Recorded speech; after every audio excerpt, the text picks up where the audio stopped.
Hello दोस्तों, नमस्ते। कैसे हैं आप सब? आशा करती हूँ आप सब स्वस्थ होंगे और मस्त होंगे। दोस्तों, मेरा नाम चंदन शर्मा है। मेरे यूट्यूब चैनल टीचिंग बाय चंदन शर्मा में आप सभी का स्वागत है। तो दोस्तों, जीके जीएस की मोस्ट इंपॉर्टेंट क्लास है। जीके जीएस की मोस्ट इंपॉर्टेंट क्लास है। तो आप लोग इस वीडियो में आज तक बने रहिएगा और ज़्यादा से ज़्यादा लोगों को शेयर कीजिएगा, ठीक है? आप ये बीपीएससी 4.0 के लिए तो इम्पॉर्टेंट है ही है, और सुपर टेट के लिए भी बहुत ज़्यादा इम्पॉर्टेंट है।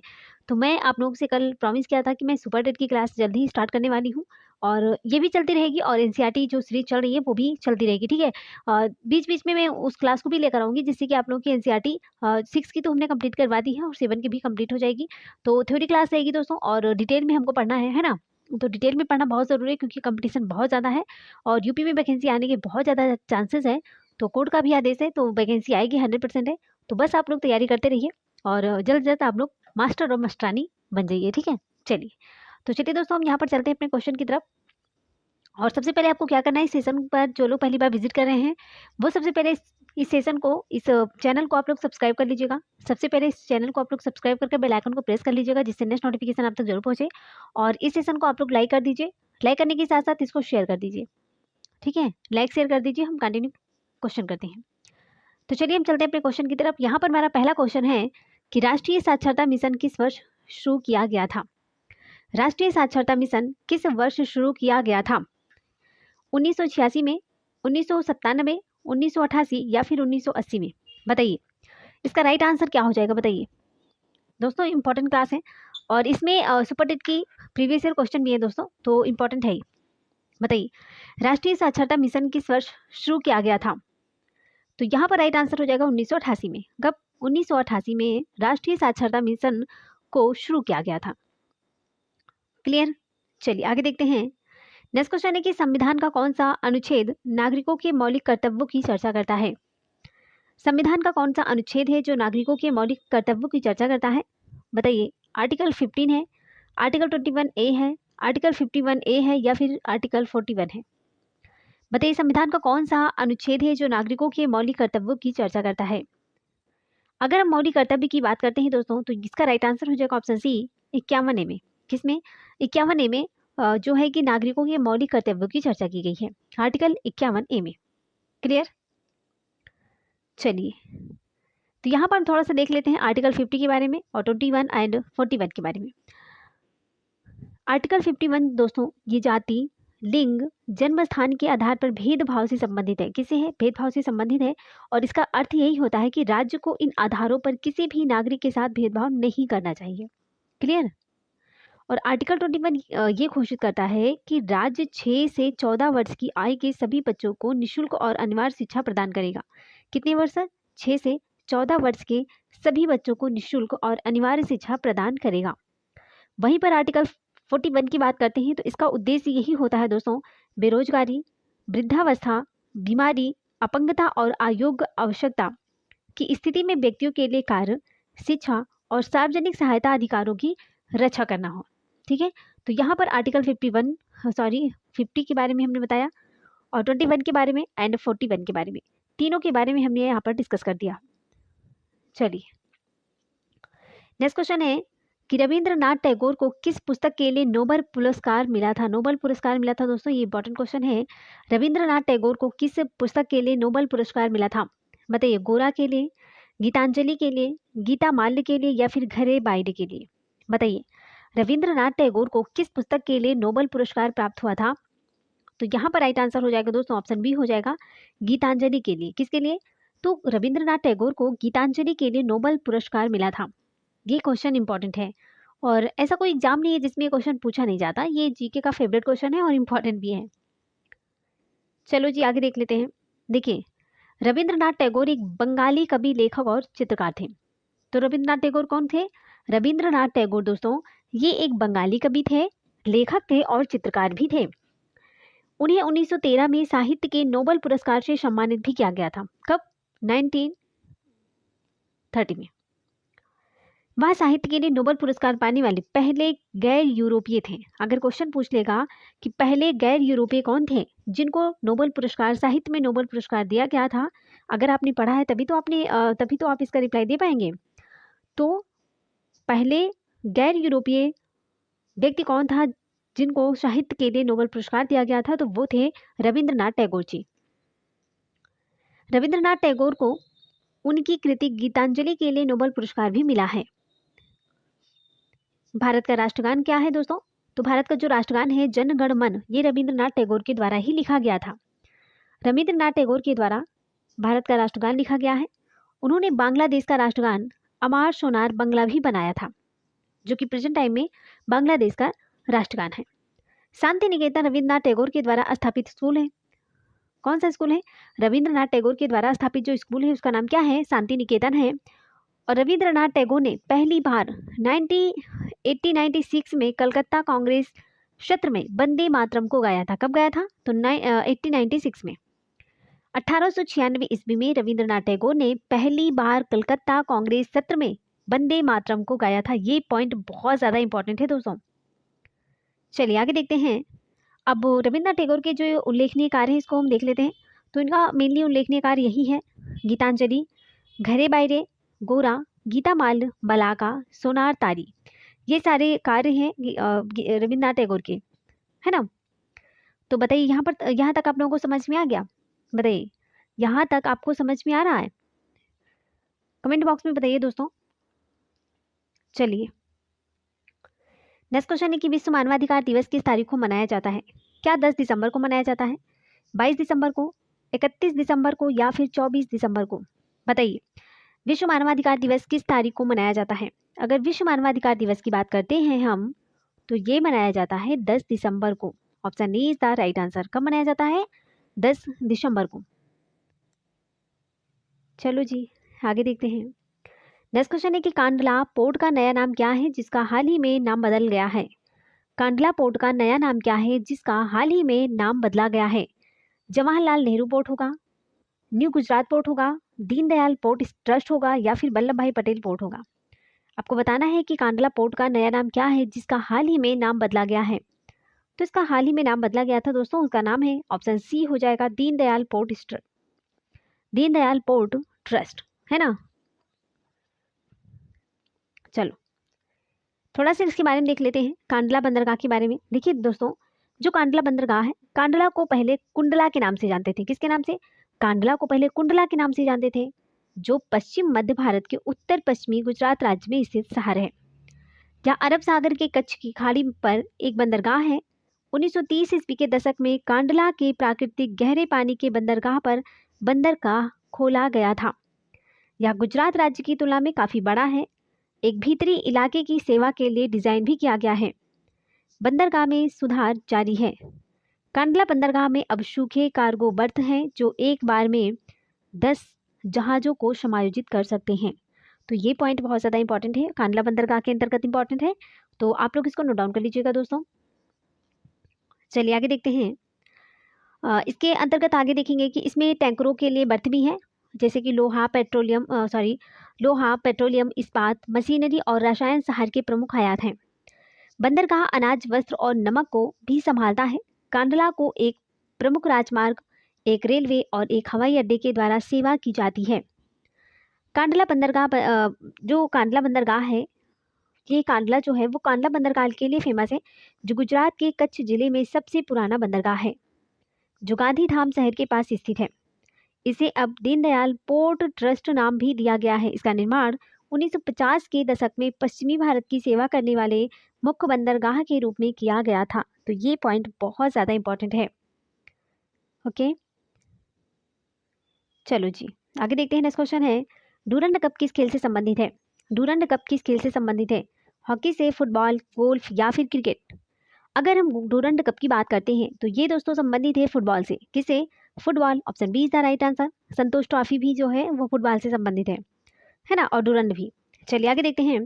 देखिए 1888 ईस्वी में शुरू हुआ डूरंड कप, कि एशिया का सबसे पुराना फुटबॉल टूर्नामेंट है। तो इसे क्वेश्चन पूछेंगे कि एशिया का सबसे पुराना फुटबॉल टूर्नामेंट कौन सा है? डूरंड कप है, और इसको 1888 में शुरू किया गया था। डूरंड कप विश्व का तीसरा सबसे पुराना फुटबॉल टूर्नामेंट है। सबसे पुराना इंग्लैंड का कप है, 1871 था। ठीक है, फुटबॉल। पहला टूर्नामेंट शिमला में आयोजित किया गया था। तो पहला कहाँ पर आयोजित किया गया था? पहला टूर्नामेंट दोस्तों वो शिमला में आयोजित किया गया था। वर्तमान चैंपियन गोकुलम केरल में है। तो वर्तमान में कहाँ है? केरल में है। सबसे सफल टीमों पूर्वी बंगाल और मोहन बगान है, जिसमें प्रत्येक में 16 खिताब हैं। मोहम्मडन स्पोर्टिंग क्लब ने पहली भारतीय नागरिक टीम के रूप में टूर्नामेंट जीता। टूर्नामेंट के अब तक 129 सीजन हो चुके हैं। कितने? तो टूर्नामेंट के अब तक के 129 सीजन हो चुके हैं दोस्तों। कितने? 129। क्लियर? चलो जी, नेक्स्ट क्वेश्चन है कि भारतीय नौसेना में पहली महिला पायलट कौन बनी है? वेरी इंपॉर्टेंट क्वेश्चन है। इस क्वेश्चन को देखकर ना आप लोग कंफ्यूज भी हो जाओगे, होने वाले हो, क्योंकि यहाँ पर पूछा गया है कि भारतीय नौसेना में पहली महिला पायलट कौन बनी है? शुभांगी स्वरूप है, जयश्री मिश्रा है, चित्रा शर्मा है, या फिर मंजुला पद्मनाभन है? बताइए। तो भारतीय नौसेना में पहली महिला पायलट कौन बनी है दोस्तों? तो ये बनी है शुभांगी स्वरूप। Option A is the right answer. Shubhangi स्वरूप जो है वो पहली भारतीय नौसेना में पहली महिला पायलट बनी है। ठीक है, चलो आगे देखते हैं। तो भारतीय नौसेना में पहली महिला पायलट कौन बनी है? इसका राइट आंसर हो जाएगा शुभांगी स्वरूप। शुभांगी स्वरूप option is the right answer. चलिए आगे देखते हैं, और जो इंपॉर्टेंट पॉइंट है इसको देख लेते हैं दोस्तों। उत्तर प्रदेश की कैडेट शुभांगी स्वरूप भारतीय नौसेना में पहली महिला पायलट बनी। वह उन 328 कैडेटों में शामिल है जो भारतीय नौसेना अकादमी की महिला अधिकारियों के पहले बैच से उत्तीर्ण हुई हैं। जबकि पहली महिला अधिकारी को 1991 में बल में शामिल किया गया था, लेकिन यह पहली बार था जब कोई महिला पायलट की भूमिका निभाई थी। तो ये क्वेश्चन बहुत ज़्यादा इंपॉर्टेंट है दोस्तों, वेरी वेरी इंपॉर्टेंट है। ये एग्जाम में पूछा जाएगा शुभांगी स्वरूप के बारे में, है ना, कि भारत की पहली महिला पायलट कौन थी? तो भारत की पहली महिला पायलट है शुभांगी स्वरूप। ओके, चलिए आगे देखते हैं। नेक्स्ट क्वेश्चन है कि भारत की पहली पूर्णकालिक महिला रक्षा मंत्री कौन है? ये क्वेश्चन इंपॉर्टेंट है। भारत की पहली पूर्णकालिक महिला रक्षा मंत्री कौन है? इंदिरा गांधी, निर्मला सीतारमण, अमृत कौर, या फिर सुचेता कृपलानी? बताइए इसका राइट आंसर क्या हो जाएगा। देखिए, अगर इसके राइट आंसर की बात करते हैं तो दोस्तों ये हो जाएगा, ऑप्शन बी हो जाएगा, निर्मला सीतारमण। कौन हो जाएगा? निर्मला सीतारमण। ये भारत की पहली पूर्णकालिक महिला रक्षा मंत्री थी। कौन थी? पूर्णकालिक महिला रक्षा मंत्री थी। आप लोग कंफ्यूज मत होइएगा, प्रेजेंट टाइम में तो ये वित्त मंत्री हैं, लेकिन अगर पहली पूर्णकालिक महिला रक्षा मंत्री की बात करेंगे तो वो थी निर्मला सीतारमण जी, है ना। चलिए इनके बारे में थोड़ा सा देख लेते हैं। देखिए, निर्मला सीतारमण सितंबर 2017 में भारत की पूर्णकालिक रक्षा मंत्री नियुक्त होने वाली पहली महिला थी। राज्यसभा सदस्य निर्मला सीतारमण दूसरी महिला हैं जिन्होंने भारत के प्रधानमंत्री के रूप में अपनी जिम्मेदारियों के अलावा इंदिरा गांधी के पहले इस पोर्टफोलियो को संभालने के बाद महत्वपूर्ण मंत्रालय का कार्यभार भी संभाला है। ठीक है, आगे देखते हैं।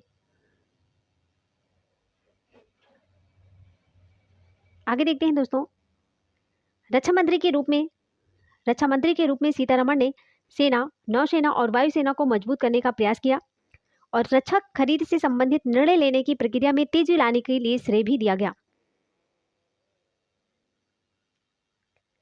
उन्होंने राष्ट्र के सामने विभिन्न सुरक्षा चुनौतियों से प्रभावी ढंग से निपटने के लिए एक कार्य योजना तैयार करने के लिए एक रक्षा योजना समिति का गठन भी किया। हालांकि उसका सबसे बड़ा क्षण तब आया जब भारत ने पाकिस्तान के बालाकोट में एक आतंकवादी प्रशिक्षण शिविर पर हवाई हमले किए, जो सीमा पर आतंकवाद से निपटने के लिए देश के प्रयासों में एक महत्वपूर्ण नीतिगत बदलाव था। उन्होंने संसद में राफेल लड़ाकू जेट सौदे के अपने उग्र बचाव के साथ विपक्ष का सामना भी किया, है ना। चलिए, तो भारत की पहली महिला वित्त मंत्री की बात करते हैं दोस्तों। तो भारत की पहली महिला वित्त मंत्री कौन है? निर्मला सीतारमण है। भारत की प्रथम महिला मंत्री कौन है? अमृता कौर हैं। भारत की पहली महिला रक्षा मंत्री इंदिरा गांधी हैं। और प्रथम महिला मुख्यमंत्री सुचेता कृपलानी। प्रथम महिला राज्यपाल की बात करते हैं तो सरोजनी नायडू जी हैं। ठीक है, चलिए दोस्तों, यहाँ पर रक्षा मंत्री नहीं, वित्त मंत्री होगा। ठीक है, वित्त मंत्री होगा। ठीक है, चलिए आगे देखते हैं। नेक्स्ट क्वेश्चन है कि किस ग्रह को लाल ग्रह कहा जाता है? किस ग्रह को लाल ग्रह कहा जाता है? बताइए। प्लूटो है, शुक्र है, बृहस्पति है, या फिर मंगल है? किस ग्रह को लाल ग्रह कहा जाता है दोस्तों? तो इसका राइट आंसर हो जाएगा, ऑप्शन डी हो जाएगा, मंगल ग्रह। मंगल ग्रह को ही लाल ग्रह कहते हैं। क्लियर? चलो आगे देखते हैं। देखिए, मंगल ग्रह को लाल ग्रह कहा जाता है क्योंकि यह आकाश में एक लाल सितारे के रूप में दिखाई देता है और इसकी जो सतह है वो भी रेत और आयरन ऑक्साइड से भरी धूल से ढकी हुई होती है। मंगल सूर्य से चौथा ग्रह है और बुध के बाद सौर मंडल में दूसरा सबसे छोटा ग्रह है। सौर मंडल में दूसरा सबसे छोटा ग्रह कौन सा है? तो वो है मंगल। चलिए आगे देखते हैं। सौर मंडल में ग्रहों का क्रम सूर्य के सबसे नजदीक से शुरू होता है। सबसे छोटा कौन सा है? बुध है, शुक्र है, पृथ्वी, मंगल, बृहस्पति, शनि, यूरेनस और नेपच्यून। ये सन है दोस्तों, ये मरकरी है, वीनस, अर्थ, मार्स, जुपिटर, सैटर्न, यूरेनस और नेपच्यून। देखिए, शुक्र और यूरेनस को छोड़कर सभी ग्रह वामावर्त दिशा में सूर्य की परिक्रमा करते हैं और अपनी धुरी पर पश्चिम से पूर्व की ओर घूमते हैं। ये इंपॉर्टेंट पॉइंट है। तो जो ग्रह होते हैं वो अपनी धुरी पर पश्चिम से दोस्तों पूर्व की ओर घूमते हैं। शुक्र और यूरेनस दक्षिणावर्त पूर्व से पश्चिम की ओर घूमते हैं, जबकि यूरेनस अपनी तरफ से सूर्य की परिक्रमा करता है। शुक्र की परिक्रमा अवधि जो होती है वो 225 दिन होती है। कितनी होती है? 225 दिन होती है। शुक्र की जो परिक्रमा अवधि होती है कितनी होती है? तो 225 होती है। यहाँ पर आप लोग कंफ्यूज नहीं होइएगा, ठीक है। चलिए नेक्स्ट क्वेश्चन की बात करते हैं कि उस पाल राजा का नाम बताइए जिसने विक्रमशिला विश्वविद्यालय की स्थापना की। उस पाल राजा का नाम बताइए जिसने विक्रमशिला विश्वविद्यालय की स्थापना की थी। महीपाल फर्स्ट होगा, धर्मपाल, देवपाल या फिर गोपाल? बताइए, उस पाल राजा का नाम बताइए जिसने विक्रमशिला विश्वविद्यालय की स्थापना किया था। तो यहाँ पर राइट आंसर हो जाएगा दोस्तों ऑप्शन बी हो जाएगा, धर्मपाल। क्या हो जाएगा? धर्मपाल। ठीक है। चलो देखिए, धर्मपाल ने बिहार के भागलपुर में विक्रमशिला विश्वविद्यालय की स्थापना की। पाल साम्राज्य की बात करते हैं तो गोपाल ने 750 ईसा पूर्व में राजवंश की स्थापना की। उन्होंने बिहार के ओदंतपुरी में मठ का निर्माण कराया और खुद को बंगाल का पहला बौद्ध राजा भी माना। ये पॉइंट इंपॉर्टेंट है। तो यहाँ पर दोस्तों हमारे क्वेश्चन समाप्त होते हैं। Thanks for watching. दिल से बने रहने के लिए। आज हमने थोड़ा सा डेमो क्लास दिया है ना, मैंने डेमो क्लास दिया कि जीके जीएस के क्वेश्चन ऐसे लेकर आऊंगी और जहाँ पर मुझे लगेगा कि थ्योरी लेकर आना है तो मैं एक एक टॉपिक को सोच रही हूँ कि थ्योरी क्लास आपको प्रोवाइड करें। तो आप लोग कमेंट बॉक्स में बताइएगा कि आपको कैसे क्लास चाहिए, थ्योरी चाहिए या फिर सिर्फ क्वेश्चन आंसर आपको प्रैक्टिस करना है, या फिर थ्योरी और जो एनसीईआरटी है एनसीईआरटी सीरीज इसको तो मैं कंटिन्यू स्टार्ट ही करूँगी दोस्तों, क्योंकि ये बहुत इंपॉर्टेंट क्लास है और आप लोग इसको हल्के में ले रहे हो। आप किसी भी एग्जाम की तैयारी कर रहे हो, आरओ, एआरओ, यूपीपीसीएस है ना, और सुपर टेट, बीपीएससी 4.0 सबके लिए। देखिए, ऐसे अगर आपने थ्योरी नहीं पढ़ा है ना तो आप क्वेश्चन को वहाँ पर सॉल्व नहीं कर पाओगे। तो वहीं पर होता ना कि 1-2 नंबर से हमेशा जो है कि सिलेक्शन रुक जाएगा। इसलिए मैं आपको सजेस्ट यही करूँगी कि आप लोग ना थ्योरी पहले पढ़िए, थ्योरी, क्योंकि यूट्यूब पर तो बहुत सारे ऐसे क्वेश्चन की प्रैक्टिस मिल जाएगी लेकिन आपको थ्योरी बहुत ही कम मिलेगा। और एनसीईआरटी सीरीज में मैंने आपको पूरा अच्छे से थ्योरी देती हूँ, उसके बाद में क्वेश्चन आंसर देती हूँ उसी टॉपिक के उसी सब्जेक्ट से, जो एनसीईआरटी बुक से ही क्वेश्चन लेकर आती हूँ। तो वो बहुत ज़्यादा इंपॉर्टेंट रहते हैं, लेकिन आप लोग उस पर अपना फीडबैक नहीं दे रहे हो, इसलिए मेरा भी मन थोड़ा सा वो हो जाता ना कि आप लोग जब देखते नहीं हो और मतलब कि कोई रिस्पॉन्स नहीं है तो क्या मतलब आप लोगों के लिए इतना मेहनत करना, है ना। इतना मेहनत करने के बाद भी कोई रिस्पॉन्स नहीं देते हो तो बहुत बुरा लगता है। चलिए कोई बात नहीं। तो दोस्तों सबसे पहले आपको क्या करना है, आपको सेशन को लाइक करना है और अपने दोस्तों तक इसको शेयर करना है और कमेंट बॉक्स में प्यारा सा कमेंट जरूर डाल दीजिएगा। और इस जो लोग चैनल पर पहली बार विजिट कर रहे हैं वो चैनल को सब्सक्राइब करके बेल आइकन को प्रेस करेंगे जिससे नेक्स्ट नोटिफिकेशन तक जरूर पहुंचे दोस्तों। तो लाइक, शेयर और कमेंट करना नहीं भूलिएगा। और सुपर हिट की क्लास तो कंटिन्यू स्टार्ट हो गई है दोस्तों। तो आज मेरा डेमो था, तो आप लोग क्वेश्चन आंसर देख सकते हो और आप कमेंट बॉक्स में बताइएगा। हम आपके लिए थ्योरी भी लाएंगे, है ना, एक एक टॉपिक का, और एक एक टॉपिक हम थ्योरी लेकर आएंगे। आप जो भी सब्जेक्ट कहेंगे, हिंदी, इंग्लिश, है ना, रीजनिंग, जीके जीएस, है ना, यूपी स्पेशल, जो भी कहेंगे मैं आप लोगों के लिए थ्योरी लेकर आऊँगी और पीवाई के क्वेश्चन भी लेकर आऊँगी। बस आप लोग अपना प्यार और सपोर्ट करिए, ठीक है। तो चलिए इसी के साथ मिलेंगे दोस्तों नेक्स्ट वीडियो में। तब तक के लिए bye bye, take care, see you.